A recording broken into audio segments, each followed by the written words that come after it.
Gyaru Gan Daburu Pīsu is a perfect simulator of what high school is like for the average teenage boy, where most guys would get shot by an overpowered Cupid angel and suddenly find every girl in the entire school insanely in love with them. On top of this dilemma, they've also got to choose between falling in love with 6 different girls, one of whom happens to be a demon and the other who happens to be an angel. I mean, we've all been there, right guys? And I might say it's damn well about time someone actually made a game about it.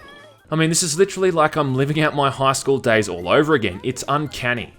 Alright, well, all jokes aside, because as we know YouTube isn't a place for fun and laughter, Gyaru Gan is a pretty standard on-rails first-person shooting game with a lot of fan service. Imagine if House of the Dead or Virtua Cop had all of their enemies replaced with smitten Japanese schoolgirls, and you kinda get the gist. Gyaru Gan hasn't got a serious bone in its body, and the whole thing is blatantly tongue-in-cheek, and the silliness is really one of the game's biggest strengths.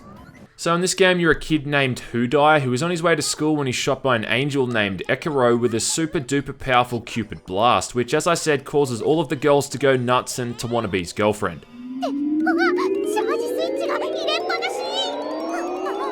Ekiro tells Hudai that he's got until the end of the day to find the one, or else for the rest of his life he'll be a loveless, pathetic loser. So yeah, no pressure. Thankfully, his 2 childhood friends, Maya and Shinobu, God I hope I'm pronouncing these names right, show up at the school conveniently hunting a demon that was also after Hudai. And then right off the bat you're forced to choose which girl to chase after and fall in love with.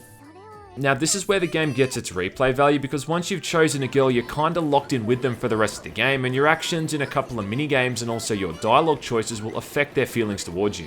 If you manage to get it to 100% by the end of the game, then you win them over, otherwise you get the bad ending and not so much as a pat on the back for all your troubles. So aside from choosing Maya and Shinobu, you can also choose the angel or the demon, and there's apparently also 2 other girls that are hidden as well, so that's essentially 6 times you've got to play the game if you want to see all the outcomes. Also on top of that, in various chapters you can choose from 2, 3 or even 4 routes to take, increasing the replayability as well. Depending on the girl you choose will also affect the minigames you play as well, which often involves groping them in certain places on their body and then completing a QuickTime event, most of which feature them in some lewd positions. Playing the game is broken down into chapters, which are then broken down into a few stages, most of which won't take you longer than 2 to 3 minutes.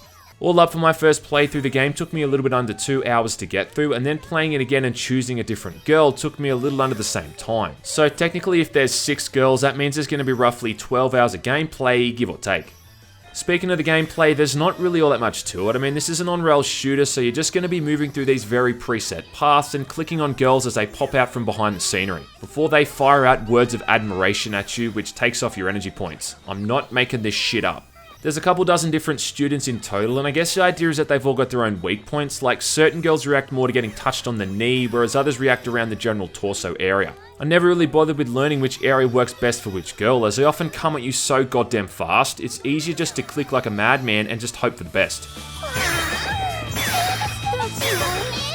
When you've charged up your Doki Doki meter, you can go into this sort of photo mode where you lock up to 3 girls into this minigame, and you've got like 30 or so seconds to max out their meters by touching them in their sweet spots, which charges up the ultimate weapon, the goddamn Doki Doki bomb, son.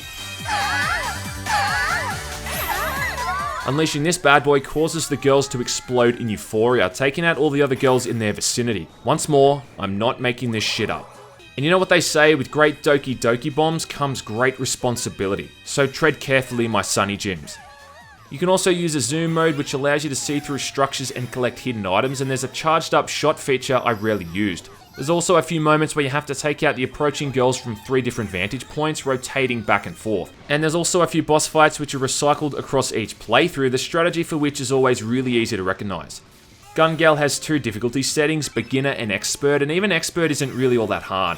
There's a store you can purchase upgrades from in between stages, increasing your damage given, your health, or protecting you from specific attacks. There's an upgrade you get later in the game that also makes the girl's clothes transparent when you're zooming in, because why the hell not? You don't actually get to keep these upgrades across each playthrough, which initially seems like it's a bit of a bad thing, but this game is so easy anyway that it's not that much of an issue, and you gain them pretty quick in each new playthrough anyway.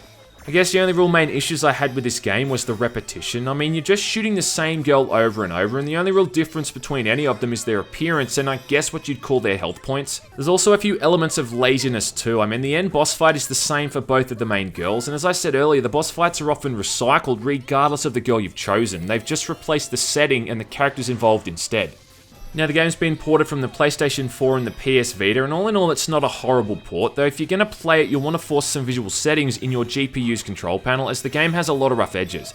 I also encountered a few control problems with the game as well. There were certain minigames that simply didn't work with the mouse, and this is a huge issue. Another underlying problem here is the price of the whole thing. I mean, they're charging $35 for it, which is just insanely high. If it was around $5 or $10, I'd have no problem suggesting this game as it is, but $35 is just not worth it, not by a long shot. Unless you think it'll keep you busy long enough by going after all the collectibles and the multiple endings. At the end of the day, I think Gyaru Gan is harmless, brain-dead shooting fun. It's got about as much content as a watery stool, but it's colourful, it's cheerful, and it's packed full of fan service. I wouldn't say it's safe for work, but countless panty shots aside, it really is quite tame. I mean, compared to other anime-themed games available and a certain Doom mod. I'd like to see the price dropped a fair bit, around the $10 or so mark, which is really the only reason I just can't recommend it at this stage. Unless you've just got paid and want to sink your money into something mindless for the weekend. If that's not the case though, then just put this one in your wish list and grab it next time it's on sale and you'll probably have a good time with it.